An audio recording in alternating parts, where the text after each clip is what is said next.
Welcome to my channel. My name is Aubrey James. I'm 29 years old. And if you think betrayal only comes from enemies, let me show you what it's like when it comes from your own family. 9 years ago, my brother's fist landed across my face. The crack was louder than the venom his wife hurled at me. Trash. That's all you'll ever be. And the worst part? My parents stood there in silence, watching, then choosing a side. Do you know what it feels like to be erased by the very people who raised you? To be treated like a stain that never should have existed, while your brother was crowned their golden child? That night, I left with nothing, just a bruised cheek and a broken heart. No calls. No apologies. No visits. For 9 years, I was cut off, disowned, forgotten like I never mattered. But time is strange. It doesn't just heal, it hardens. It doesn't just pass, it shapes. While they whispered lies about me, I built something they could never imagine. Ocean views. Glass walls. Power at my fingertips. The kind of life they once mocked me for dreaming of. And then yesterday, they showed up at my gates. Dressed in desperation. Voices dripping with entitlement. My parents, hand in hand with the same brother who shattered me. They didn't ask. They declared. We're moving in. 9 years of silence, erased like nothing happened. 9 years of pain, dismissed with smug expectation. I looked at them. Calm. Cold. Smiled once. And then unlocked the gate. Because sometimes, revenge isn't loud. It isn't cruel. It's quiet steel, closing a door they'll never walk through again. But that was only the beginning. Because what happens when the family who abandoned you comes crawling back? Not out of love, but out of need. And what happens when you're no longer the broken one begging at the door, but the one holding the keys to everything they've lost? The pounding on the gate didn't stop. It grew louder, angrier, as if persistence could make me bend. I stood inside my glass-walled living room, watching them through the cameras on my phone. My brother's face had hardened, arrogance etched deep in his skin. My parents looked smaller, weaker than I remembered. But their voices, still sharp, still demanding. Aubrey, open this gate. We're family. We have a right, my mother barked. Family. That word stung like salt in an open wound. 9 years ago, I begged them to see me. To hear me. To love me, just half as much as they adored him.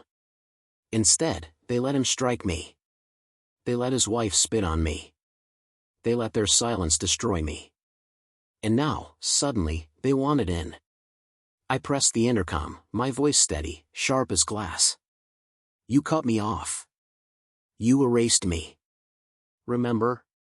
What right do you think you have now? Silence. Then my father coughed, his pride cracking just enough for desperation to seep through. We lost the house. The business is gone. Your brother's drowning in debt. We need somewhere to stay. A bitter laugh nearly escaped me. They chose him over me, and he led them straight into ruin. I have space, I said at last, letting their hope flicker for a second. Then I leaned in closer to the mic, but not for you. My brother's fist slammed against the gate. You ungrateful little. I cut the feed. Because here's the truth. I wasn't that girl with the bruised face anymore. I wasn't the shadow they cast aside. I am Aubrey James, the woman who built a kingdom from the ashes they left behind. And I wasn't finished teaching them the weight of losing it all. The gate stayed shut, but the real lesson hadn't even started. That night, the ocean winds rattled against my windows, yet it was nothing compared to the storm inside my chest. Memories clashed together, me at 19, standing in the driveway with a swollen cheek, my parents refusing to look at me, my brother's cruel grin etched into me like a scar. And now here they were, huddled outside my gates, pleading for refuge like beggars. I should have gone to bed. Instead, I poured myself a glass of wine, opened my laptop, and clicked on a folder I hadn't touched in years, evidence. While they erased me from their lives, I kept records, debts, lawsuits, shady deals, every reckless move my brother buried under the family's name. He thought he was untouchable with Dad backing him. But banks don't forget. Courts don't forgive. And I had kept it all. By morning, I walked gracefully down the marble stairs, heels striking the floor with purpose. I unlocked the gate, not to welcome them in, but to savor their desperation up close. My mother rushed forward, fake tears clinging to her lashes. "Aubrey, please. We didn't mean it. Blood is thicker than water." "Blood?" Her words echoed in my mind, sharp as glass. "You're nothing but shame to this family." I tilted my head, studying them like strangers. "You want a place here? Fine. Then let's make it fair. Sign this." I held out a document, one stripping my brother of power of attorney over Dad's wrecked company, one transferring what little they had left into my control. Their faces drained of color. My brother lunged for the paper, snarling. "What game are you playing?" I stepped back, calm, coffee in hand. "The kind where I finally win." He laughed, mocking, but his eyes betrayed him. He needed me. They all did. And in that instant, I saw it, fear. Not of me, not of what I might do, but fear of losing the last grip of control they still clung to. I closed the gate again, iron bars splitting their faces into fractured reflections. And I whispered to myself, let them sweat. Because poetic justice doesn't strike all at once, it seeps in, slow and merciless. And their storm had only just begun. By the third day, their begging had turned to threats. From my balcony, I watched my brother pace outside, his voice slicing the morning air. "You think that house makes you better than us? You'd have nothing without this family." I almost laughed. This family? The same one that tossed me out like garbage? The same brother who bloodied my face and spat worthless because his wife said so? I leaned over the railing, sunlight catching my hair, my voice cutting through the breeze. "You're right. I wouldn't have anything if I had stayed under your roof, believed your lies, kept myself small so you could feel big." My mother tried her old weapon, guilt. "Aubrey, you can't erase us. We're your parents." I smiled faintly. "And yet, you erased me first."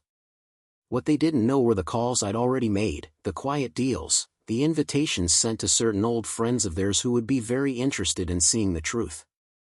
That evening, I prepared for a private dinner in my mansion.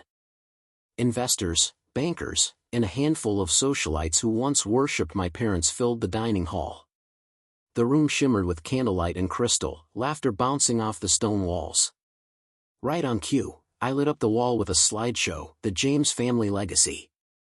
But it wasn't the legacy they were expecting. Page after page, documents appeared. Records. Proof. Every shady transaction where my savings had been funneled into my brother's doomed projects. Loan defaults. Foreclosed estates. Lies spun about me to shield their reputations. The laughter stopped. Forks froze halfway to lips. Gasps spread like fire through the crowd. And then, the laughter returned. But it wasn't mine. It was theirs. The same people who once praised my parents now whispering, sneering, shaking their heads at the empire of fraud laid bare. My parents lingered at the back, faces pale as chalk. My brother's hands curled into fists so tight, I thought he'd shatter his own bones. I raised my glass with a smile. To family, the ones who teach us the hardest lessons. The applause was thunderous. Not for them, for me. That night, I didn't just shut them out of my home. I shut them out of their own reputations. And for the first time, I felt peace. Not because I had ruined them, but because I had finally spoken the truth. The aftermath came quicker than I could have dreamed. By dawn, whispers from that dinner had swept through the city. The same people who once bowed to my parents now refused to answer their calls. Bankers demanded urgent meetings. Business partners withdrew. Even my brother's wife, so smug the day she called me worthless, packed her bags and left him. I sat by the ocean, coffee in hand, waves crashing in a rhythm like a heartbeat. My phone buzzed nonstop. Voicemails stacked, pleading, crying, apologizing. I let them sit unheard. By noon, my parents appeared at the gate again. But this time there was no pride, only ruin. My father, the man who once dominated every room, now leaned against the fence like it was the only thing holding him up. My mother's mascara streaked down her cheeks, her voice trembling. "Aubrey, we have nowhere else to go. Please, let us in." For a heartbeat, guilt tried to claw its way back. That old instinct to save them. But then the scar on my cheek stung, the memory of fists, of shame, of years abandoned. I shook my head slowly.